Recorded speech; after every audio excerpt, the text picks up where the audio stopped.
नमस्ते। BBL 15 का knockout final और इस बेहद अहम मुकाबले का आज हम आंकड़ों के जरिए विश्लेषण करेंगे। तो चलिए सीधे मुद्दे पर आते हैं। समझिए, ये सिर्फ एक और मैच नहीं है, ये एक सडन डेथ मैच है। यहाँ करो या मरो वाली स्थिति है। मतलब हिसाब बिल्कुल साफ है, जीतो तो आगे बढ़ो, हारो तो टूर्नामेंट से सीधे बाहर। पहली ही गेंद से दोनों टीमों पर जबरदस्त दबाव रहने वाला है। तो सवाल ये उठता है कि ये दोनों टीमें इस अहम मोड़ तक पहुंची कैसे। दोनों का सफर एक दूसरे से एकदम अलग रहा है। अब देखिए, एक तरफ होबार्ट हरिकेन्स हैं जो अपने घर में खेल रही है, लेकिन हाल ही में एक बड़ी हार के बाद उसका मनोबल थोड़ा डामाडोल है।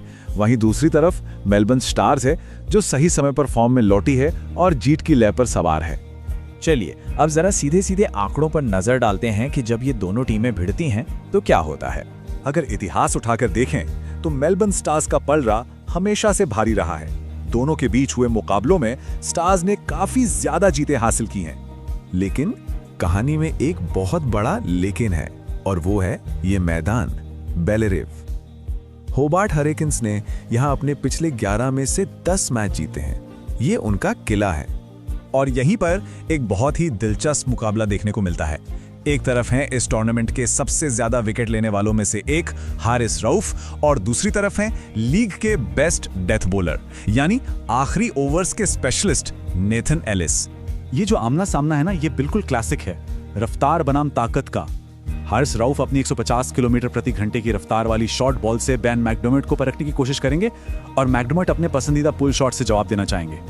और हाँ, ग्लेन मैक्सवेल, इस खिलाड़ी को तो कभी भी नजरअंदाज नहीं किया जा सकता। फॉर्म भले ही साथ ना हो, लेकिन हरिकेन्स के खिलाफ उनका रिकॉर्ड खतरनाक है। याद है ना वो 154 रनों की पारी। अब बात करते हैं टीम की खबरों की, और यहाँ होबार्ट के लिए थोड़ी चिंता की बात है।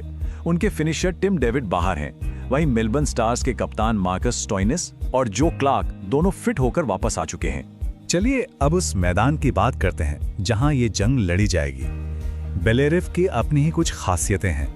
यहाँ डरवंड नदी की तरफ से एक हवा चलती है जिसे रिवर ब्रीज कहते हैं। ये हवा स्विंग गेंदबाजों के लिए किसी वरदान से कम नहीं है, और हवा में ऊंची गेंद की दिशा भी बदल सकती है।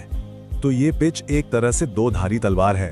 यहाँ तेज गेंदबाजों को उछाल और गति मिलती है, लेकिन बाउंड्रीज छोटी होने की वजह से बल्लेबाजों के लिए भी रन बनाने के भरपूर मौके होते हैं।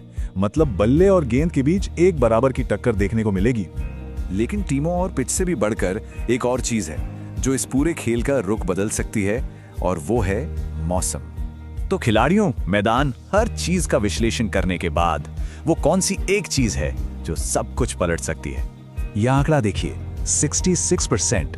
मैच के दौरान बारिश होने की संभावना 66% है, और ठंडे मौसम का मतलब है कि गेंदबाजों को और भी ज्यादा स्विंग मिलेगी। और इसका सीधा सीधा मतलब यह है कि टॉस जीतने वाले कप्तान के पास सोचने के लिए कुछ है ही नहीं।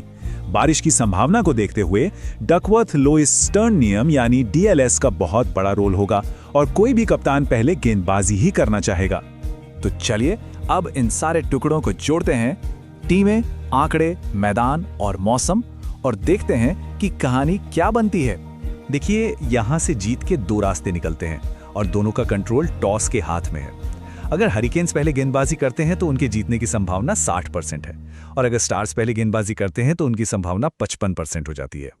हालांकि टॉस बहुत अहम है, फिर भी अगर सारे आंकड़ों को देखें तो पलड़ा थोड़ा सा होबार्ट हरिकेन्स की तरफ झुकता हुआ दिखता है। इसकी दो बड़ी वजह हैं। एक तो उनका अपने घर में शानदार रिकॉर्ड, और दूसरा उनके कप्तान नाथन एलिस की डेथ ओवर्स में बेहतरीन गेंदबाजी। तो आखिर में सवाल यहीं आकर रुक जाता है। एक टीम अपनी हालिया हार के दबाव में है तो दूसरी पर इतिहास का बोझ है। जब आंकड़े इतने करीब हों तो क्या मैच का फैसला इस बात पर होगा कि कौन सी टीम सडन डेथ के इस मनोवैज्ञानिक दबाव को बेहतर ढंग से झेल पाती है।